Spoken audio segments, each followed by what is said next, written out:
Laguna someday Eke di Debbie Bergaul yuk.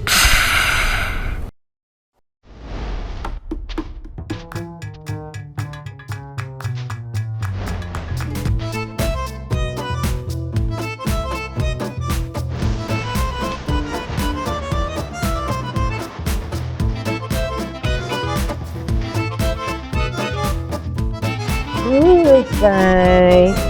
Akika Sekarung Laguna Adindo lagi ada di Karino Cafe. Mawar Makassar mau makan Caesar salad sama french fries sama kentang. Soalnya Eka lagi agak-agak diet ya say, jadi makanan Eka indah. Tapi endol kok. Yuk mampir di Karino Cafe. Ya yuk.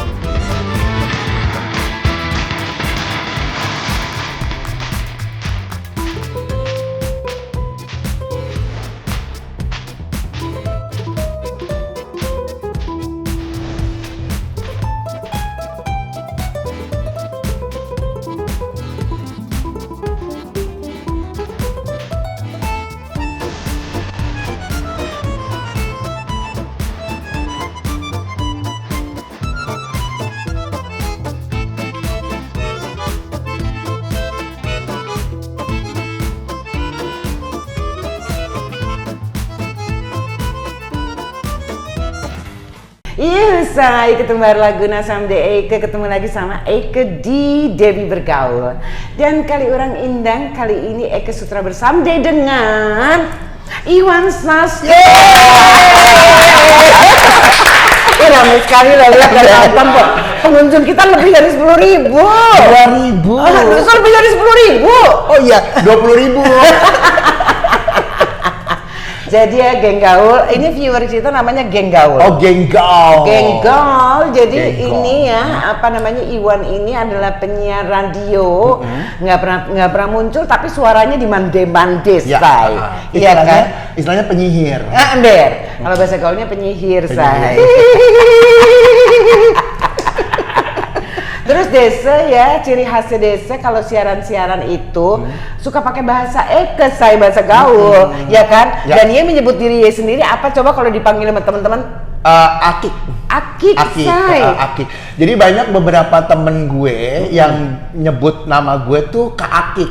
Kakak Akik disingkat jadi Kak Akik. Kalau misalnya ada yang nonton pasti komen Kak Akik apa kabar gitu. Akik itu kependekan dari bahasa Y. Akika. Itu Akika dipotong jadi Akik karena gue sering Akik. Sampai orang nanya, itu tadi siapa ngomong? Itu tuh Kak Akik, itu maksudnya. Oh, gitu. jadi dari nama Iwan akhirnya dipanggilnya jadi Kak Akik. Kak Akik gitu. Ini apa kabar? Akika Bayem say. Bayem. Ye Jugria. Jugria, Sutra Makarena. Sutra Makarena, Shanghai, Ye Sutra Makassar. Sutra. Kenyataan hidup. Sutra Kenyataan Hidup, Tanda Mata Makarena, Ikang. Oh, tuh. Coba terjemahkan. Nanti viewer bingung. Udah kenyang, tadi makan ikan. Oke. Sutra Kenyataan Hidup, Tanda Mata Makarena, Ikan. Padahal sebenarnya simpel ya, tapi kenapa harus jadi Panjaitan gitu sih? Iya, soalnya kalau bisa dipersulit, kenapa mesti dipermudah? Ember rewek, embargo, embarkasi, apalagi tuh. Embarkasi keberangkatan udah ember itu udah kan, embel-embel. Ember. Oke, sekarang ngobras dulu lah, ya. Ngomongnya apa sih, Mak? Ye kan apa namanya, cerita dulu sebelum nyampe ke karir Ye itu, masa kecil ya, lahir besar di mana? Oke. Lahir dan besar di Jakarta, tepatnya di Slipi Petamburan. Oke, berarti Ye anak barat dong, Jakarta Barat. Hotel Santika. Lahirnya di Hotel Santika. Hotel Santika depannya rumah gue. Jadi Depnaker Hotel Santika Rungkat Kiko. Depan Hotel Santika rumah Ye. Iya. Oh, ini kenapa gue bisa ngomong seperti ini karena memang dari dulu gue emang ngefans dengan beliau. Jadi buku beliau tuh gue beli dari jilid 1, jilid 2, jilid 3, sekarang jilid Sutra baru jilid 3 doang. Ya jilid 3. Jadi pembaruannya tuh gue selalu tahu karena gitu. baca dari buku itu. Ini maci loh. Kan sampai terhura loh. Terharu ya. Oh gitar, oke. Ya jadi lahir dan besar di Jakarta. Oh di Jakarta. Nggak pernah keluar dari Jakarta. Oke. Nah terus sampai besar, sampai SMP, SMA, Iya, kuliah. SD, SMP, SMA, kuliah semua di Jakarta sampai S1. Gue nih dulu kuliah di STEKPI, Sekolah Tinggi Ilmu Ekonomi Perbankan Indonesia, STEKPI. Iya. Sekarang dulu STEKPI itu kalau nggak salah punyanya Bang Duta apa gitu, Iya, gue iya, lupa. iya. Sekarang namanya Trilogi di Kalibata. Di Kalibata. Iya. Dia lulusan Sandro. Lulusan Sandro. Alias Sandra Bullock nggak bisa ya? Biar bisa. Oh iya lulusan sana. Terus kenapa akhirnya jadi penyiar? Emang dia nggak punya cita-cita pengen apa gitu awalnya? Oke, sebenarnya cita-citaku. Sebenarnya cita gue tuh tau gak jadi apa? Apa, Ose? Pramugara. Oh gitu. Karena gue demen banget tuh naik pesawat. Terbang-terbang. Mande-mande. Kayaknya enak kali jadi pramugara, nggak harus beli tiket gitu ya. Langsung tiket. Iya beli tiket, langsung pergi-pergi gitu. Jadi tuh gue pengen banget jadi pramugara. Tapi karena mungkin kurang pas kali gue ya jadi pramugara dan nggak tahu juga channelnya di mana. Channelnya nggak tahu di mana. Channelnya ya nggak tahu. Jadi ya channelnya nggak tahu. Jadi udah pupus aja udah harapan itu. Oke. Kenapa juga akhirnya ngambil sekolah ekonomi waktu itu karena pada zaman gue kuliah saat itu industri atau sesuatu yang kayaknya kedepannya oke itu perbankan. Iya. Kan bank-bank baru mulai tuh keluar tuh. Lagi tumbuh kembang. Terus kata ibu bapak gue, udah kamu masuk ini aja perbankan gitu. Nggak mau gitu. Tadi kan gue masuk ASMI ya, tapi nggak boleh.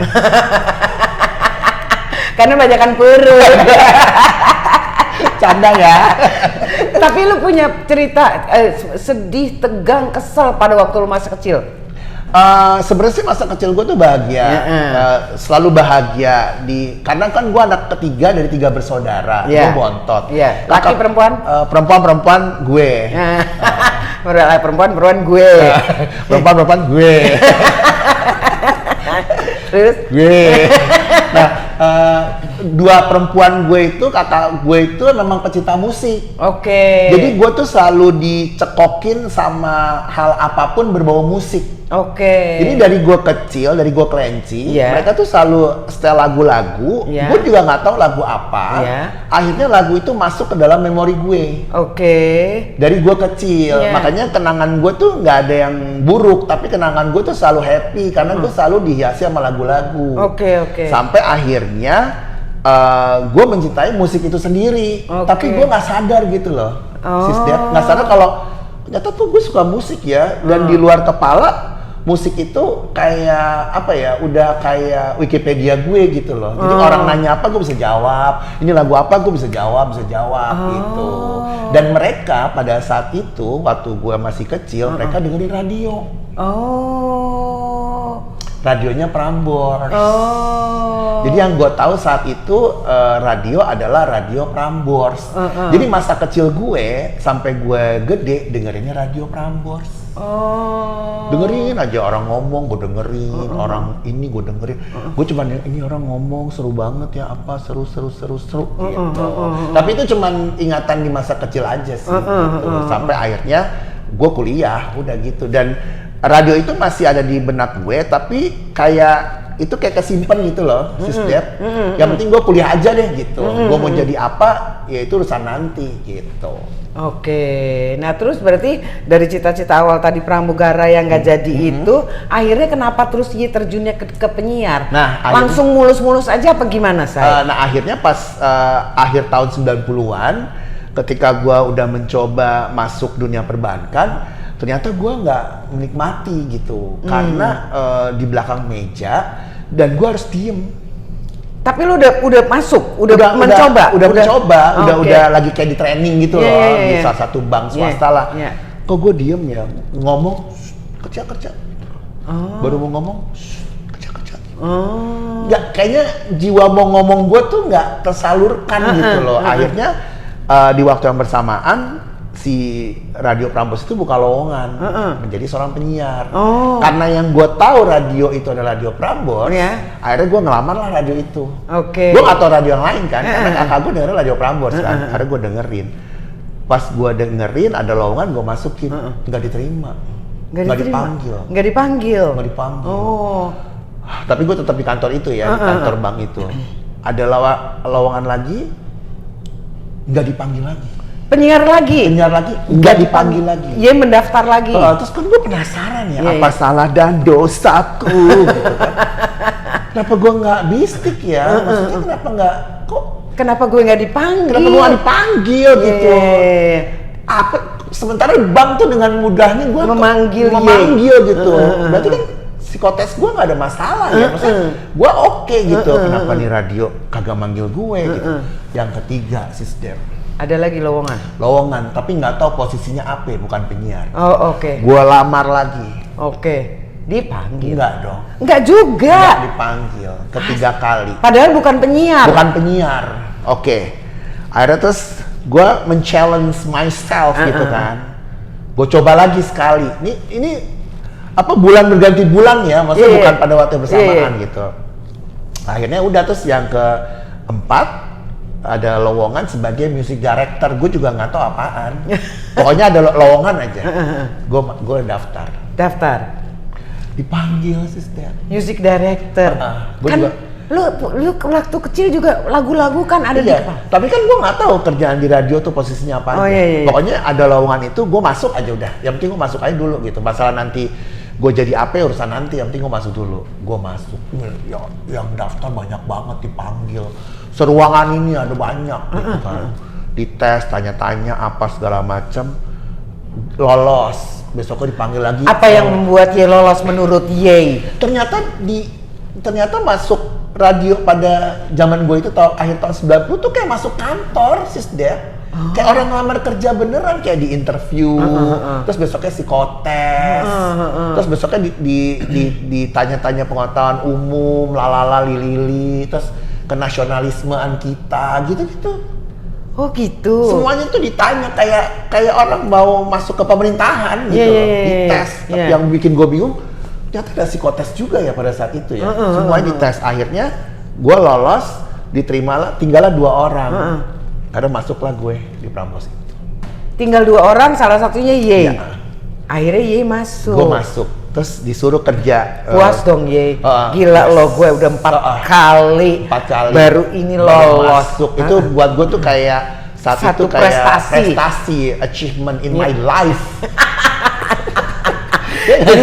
jadi Ye dapat lifetime achievement gitu ya. Pirda dong ikan. Tapi gue waktu saat itu, ketika gue flashback, itu salah satu kesenangan diri gue nggak bisa diukur sama apapun. Karena memang radio adalah passion gue pada saat itu. Akhirnya kerjaan gue itu gue tinggalin yang di bank itu. Demi untuk ini? Iya, karena kan itu ibaratnya kan gue udah nyoba lah, at least ternyata bukan di situ gitu. Dan gue juga nggak bisa bohongin diri gue dong gitu. Akhirnya gue masuk ke radio itu. Akhirnya terus pas gue masuk, ternyata kerjaannya tuh serabutan gitu loh. Serabutan tuh maksudnya lu bisa ngerjain A, bisa ngerjain B, bisa ngerjain C, bisa mengerjakan semuanya. Apapun. Jadi kayaknya Prambors itu sebagai, kalau di bank tuh kayak Citibank-nya bank. Jadi orang belajar semua di situ gitu loh. Jadi kerjaan gue nih ya di Radio Prambors itu pada saat itu akhir tahun 90-an, pagi itu gue produser siaran pagi, penyiar gue adalah Becky Tumewu dan Ari Tulang. Tahun 90-an ya, 90-an akhir ya. Jadi penyiar cewek gue tuh Becky Tumewu, penyiar cowoknya Ari Tulang, gue produsernya. Produser tuh ngapain sih? Nyari berita, nyiapin bahan, terus pokoknya bahan-bahan untuk mereka siaran dari jam 6 pagi sampai jam 10 pagi. 4 jam. Dari jam 10 sampai jam 4 itu gue mengerjakan pekerjaan gue yang title-nya gue lamar tadi itu, music director. Gue sebagai asisten, itu nyiapin lagu, milih lagu ke label. Pokoknya berhubungan sama musik lah. Jam 4 sampai jam 8 malam itu gue jadi co-host buat siaran sorenya Angga, kalau lo tahu, Anega Panega. gue jadi kayak co-host yang kalau dia lagi siaran, gue suka nyeletuk gitu loh. Suka nyeletuk, ikut ngomong, tapi gue bukan penyiar saat itu. Nah, dari jam 8 sampai jam 10 malam, gue ngerjain kerjaan yang lain. Produser buat satu program. Setiap hari. Jadi standby dari jam 4 pagi gue udah bangun. jam 4 pagi udah bangun, jam Rumah di Petamburan City itu, Prambors itu Jalan Mendut nomor 15 Menteng. Jam 4 gue udah bangun, gue udah berangkat. Pulang malam, jam 12 besok itu lagi. Selama berapa tahun ya Imlat? Hampir 3 tahun. 3 tahun, karena itu 2,5 tahun, karena itu passion. jadi ya dengan senang hati aja mengerjakannya. Gue kerjain aja. Walaupun mungkin gajinya cuma 1 ya, tapi gue mengerjakan semua. Oke. Nah, ketika gue di dalam situ, akhirnya mereka tuh jajaran bukan jajaran genjang ya, tapi jajaran jajaran genjang janjian dong. jajaran kayak bos gue tuh melihat kayak, kayaknya lu ngomong mulu deh gitu. Lu mau siaran nggak gitu? Jalan ke menjadi penyihir itu terbuka lah. Kayaknya gue ngeliat lu punya potensi deh jadi penyiar, kata si salah satu bos di Prambors itu. Gue bilang, terus gue gini, masa sih? Gitu. Masa sih? Tapi dalam hati gue, yes, ini yang gue mau gitu. Gila lo, gue 2 kali ngelamar sebagai penyiar gak diterima. Akhirnya bukalah mereka training untuk penyiar, dimasukinlah gue ke situ, di training jadi penyiar, dikasih ilmu penyiar, dikasih tahu penyiar itu seperti apa, bla bla, pokoknya dari A sampai Z. Gue dapat semua ilmunya. Ketika gue dapat ilmunya, terus gue sempat siaran juga sama si Angga itu, tiba-tiba adalah radio baru muncul tahun 2000.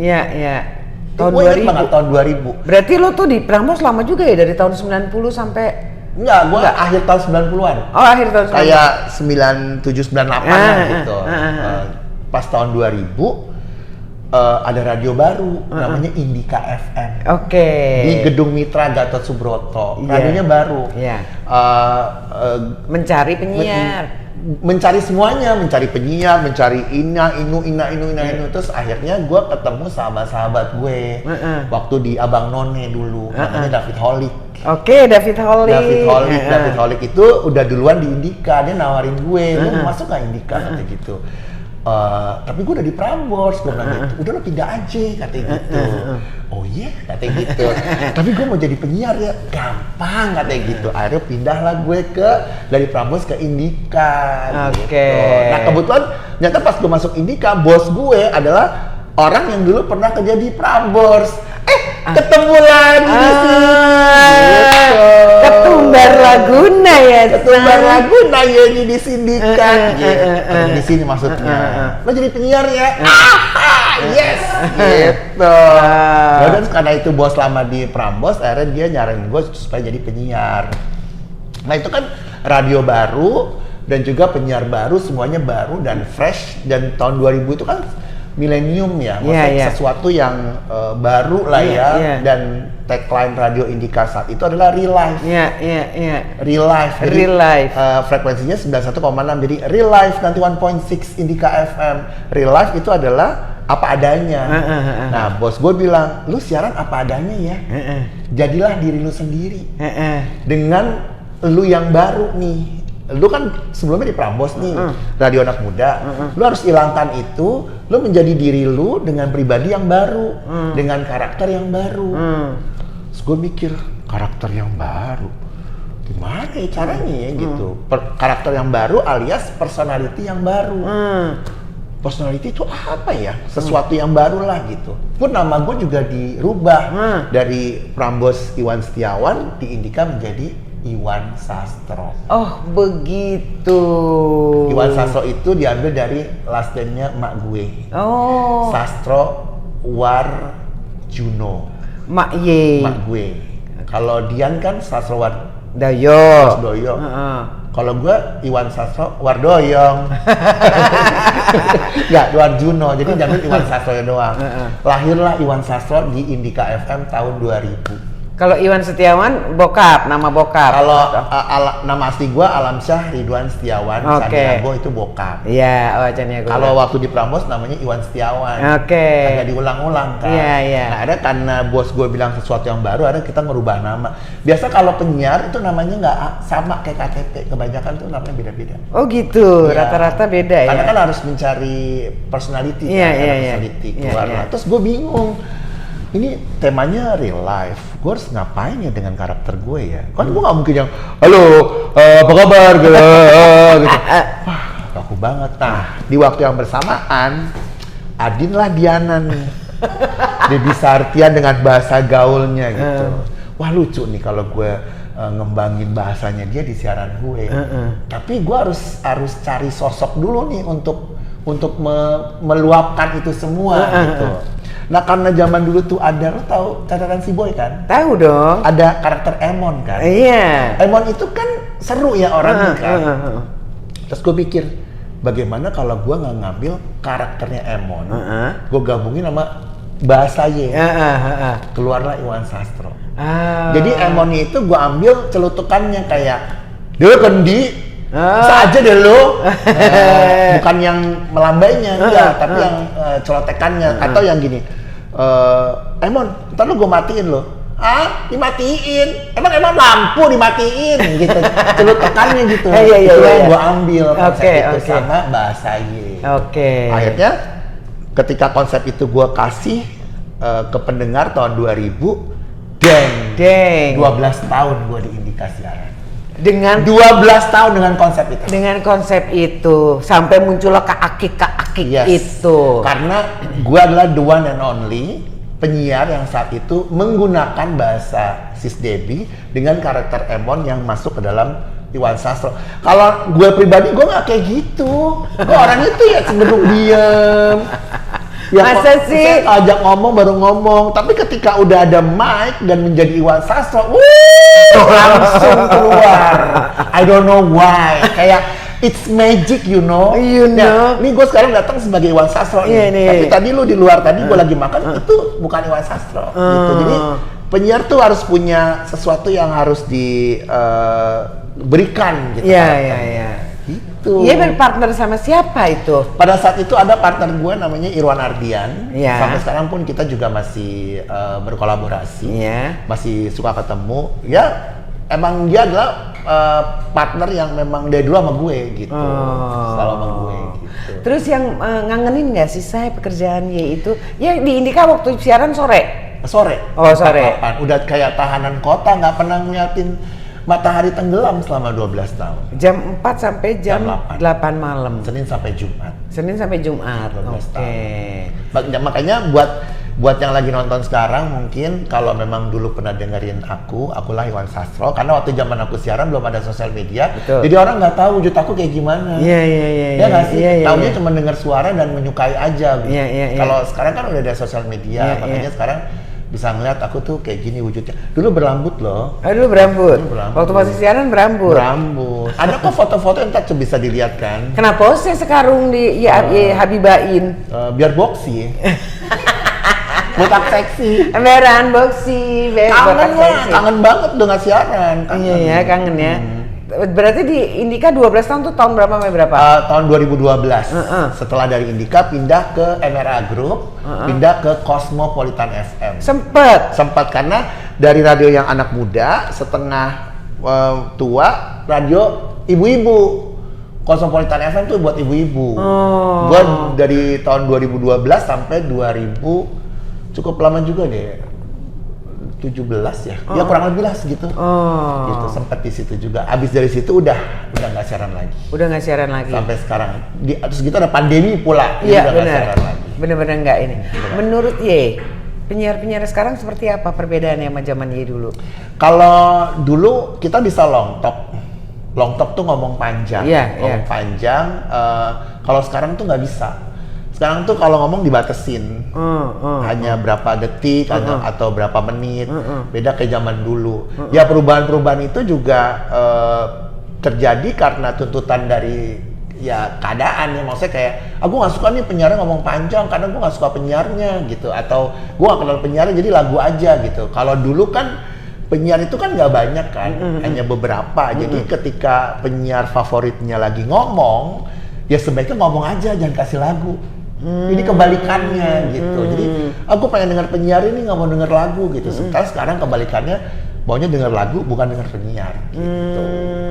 Itu sih perbedaannya. Emosional ininya Kurang. value-nya udah berkurang ya. Jadi personal touch-nya tuh Touch-nya juga kurang. Dulu tuh sempat waktu zaman jadi penyiar radio di Indika 12 tahun itu, setiap sore tuh banyak temanggung-temanggung yang dataran, pendengkur-pendengkur pada dataran gitu, pendengar-pendengar pada datang kasih makarena, kasih minahasa, kasih minum segala macem. Terus kita ngobras rame-rame gitu pas lagi siaran. Jadi pendengar-pendengar setia Ye, Ya, istilahnya yang pendengar ngefans setia. sama program Ya, Ye, sama suara Ye, sama Ya, obrolan betul. Ye gitu. Karena kan kita menjadikan penyiar radio pada saat itu sebagai profesi kan. Iya, Karena iya. emang banyak sekali benefit yang gue dapetin. Ibaratnya gue dapet banyak sekali kayak kenal sama orang-orang hebat, terus selain jadi penyiar juga jadi MC. Gara-gara jadi penyiar juga kenal sama Nia Dinate. Gue sempat main film Arisan 2 sama dia diajak. Jadi banyak banget privilege yang gue dapetin waktu gue jadi penyiar radio itu. Jadi bukan pekerjaan yang kayak, lo cuma penyiar radio, enggak. Iya. Karena nggak semua orang bisa jadi penyiar radio. Betul. Karena prosesnya tuh cukup panjang, kayak tadi gue ceritakan. Gue bukan yang gue jadi penyiar, enggak. Gue ada prosesnya. Iya. Dan buat Malah lo gua- ngelamar untuk menjadi penyiar aja nggak dipanggil. nggak dipanggil malah yang lain gitu. Intinya adalah ya buat gue usaha itu perlu ya. Iya. Masa sesuatu, kalau lu suka sama sesuatu, apapun itu, terutama pekerjaan, lu harus mendapatkannya gimana caranya, usaha. Betul. Walaupun harus lewat jalan lain Iya. dulu, tapi akhirnya kan Iya. ya kan masuknya karena music director, Iya. bukan karena penyiar. Tapi akhirnya dia mampu melewati Iya. itu semua. Karena mungkin memang mereka juga lihat, oh lu punya bakat di situ, jadi gua pakai lah, atau gua gunakan kesempatan itu untuk lu dicemplungkan ke siaran tersebut. Gitu Emang sih. berbeda banget ya ritme atau suasana kerja sebagai penyiar pada zaman Ye dulu sama zaman sekarang tuh beda banget ya. Beda. Beda banget. Kalau zaman dulu kan tidak ada istilah, kita bilangnya tapping, alias tepung. Tepung, tapping itu artinya rekaman. Iya. Kalau dulu kita siaran jam 4 sore, ya berarti 30 menit sebelum jam 4 kita udah ada di studio dong untuk preparation. Setelah itu jam 8, setelah itu kita pulang. Kalau sekarang kan mungkin bisa di tapping, bisa direkam. Iya, Jadi iya. yang kita dengerin saat ini itu belum tentu orangnya ada di studio. Iya. Kalau zaman dulu kan ketika orang itu siaran, orang itu ada di studio. harus Harus ada, Iya. present gitu, Iya. hadir gitu loh. Kalau zaman sekarang belum tentu. Yang kalau bisa kita dengerin radio-radio sekarang itu, di radio bisa jadi ini rekaman 2 hari lalu, atau memang orangnya ada atau enggak. Jadi bisa iya bisa enggak gitu. Itu sih yang gue tahu belakangan tentang radio. Tapi sekarang kayaknya juga industrinya nggak tahu ya, mungkin karena kan radio itu analog ya. Radio, majalah, TV itu kan analog. Sementara kan sekarang kan digital ya. Jadi sekarang ini banyak juga radio yang akhirnya lari ke digital. Jadi Oke. digitalnya juga kenceng. Dulu kan radio hanya radio, nggak ada digitalnya. Sekarang radio bagaimanapun juga harus punya digital. Gitu. Ya, dunianya sekarang bergeser Iya, ya. bergeser. Zamannya bergeser. Zamannya bergeser. Oke. Terus sekarang jadi apa kegiatan terakhir Ye? Karena memang sekarang ini sumber duitnya dari ini Multatuli. sulut, karena emang demen ngomong, Ngomyang. akhirnya bikin podcast. Oke. Bikin podcast sama Star Trek Entertainment. Iya. Nama podcastnya emang boleh. Sama ada satu lagi yang nggak pernah lihat, apa sih? Bahas apa ya kemarin? Emang boleh sama apa sih? Emang itu yang podcast ya, podcast yang di YouTube namanya emang boleh, search aja Iwan Sastro emang boleh, Star Trek Entertainment. Itu tentang ngobrol kayak begini, tapi sama musisi yang lagi promo, misalnya artis yang baru rilis lagu atau artis yang baru promo film atau apa, namanya nama programnya emang boleh. Terus jawabannya boleh dong gitu ya. Emang boleh. Boleh dong. Itu yang pertama. Lagi. Emang boleh. Boleh bodoh. Tetap jadi bisa gaul. Itu yang Pertamina, live pertama. Yang kedua, gue siaran di TikTok. Oke. Gue siaran TikTok. Ya. Ini ada gambarnya nih di sini. Ada gambarnya. Ya itu yang kedua. Terus yang ketiga itu gue juga apa sih yang ketiga tuh siaran juga. Siaran di Mandose. Siaran di, kok gue Lupita ya? Ih gimana sih kegiatannya Sendora? Biasanya Lupita Jones. Di TikTok, di podcast. Satu lagi di Spotify. Jadi podcast gue tuh terbagi dua. Yang pertama podcast di YouTube, yang kedua podcast di Spotify. Oke. Spotify. Yang di Spotify udah 113 episode, bisa di search aja.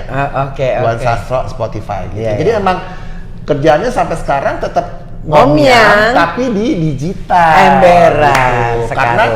Karena mau nggak mau orang-orang yang dulu pernah hits di radio, kalau tetap masih mau compete dengan industrinya, ya lu harus swift ke digital. Salah satunya itu, gue udah ngelakuin itu. Cocok kalau gitu.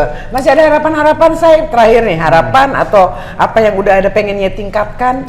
Kalau harapan sih banyak ya, cuman yang pasti sekarang gue lagi merambah ke bidang yang lebih oke gitu. Oke dalam arti kata, gue sekarang jadi anggota Gcraft. Gcraft, oke. Apa itu? Coba cerita dikit. Jadi di Gcraft ini gue menjadi ketua umum untuk event. Ini pun juga nggak jauh-jauh dari kerjaan gue ya. Gara-gara gue sering jadi pembicara, gue juga sering jadi pengajar untuk public speaking. Gue ada diajakin si Gcraft itu untuk bergabung untuk ngurusin eventnya. Jadi kalau ada eventnya itu di Gcraft cabang Kota Bekasi, itu gue yang ngurusin. Nggak jauh-jauh dari event juga, event kayak nyanyi, tari, show segala macam. Di Bekasi. Di daerah cabang Kota Bekasi. Cabang Kota Bekasi. Ya. Berarti ada cabang-cabang yang lainnya dong? Ada di Depok, ada di Pusat, Jakarta, segala macam. Cuman gue ngurusin Gcraft cabang Kota Bekasi. Oke, kalau gitu. Jadi lagi sibuk itulah sekarang. Cicak deh, iya kan? Pokoknya harus tetap si Buya ya, Say. Si Buya lah sibuk gitu. Harus tetap kreatif gitu. Karena kalau misalnya gue nggak ngomyang, gue nggak dapet energi. Betulan. Jadi ya mesti ngomyang terusan Panama ya, Say. Iya, terusan Panama harus ngomyang. Kalau tinta Puspita. Puspita jadinya. Pusing.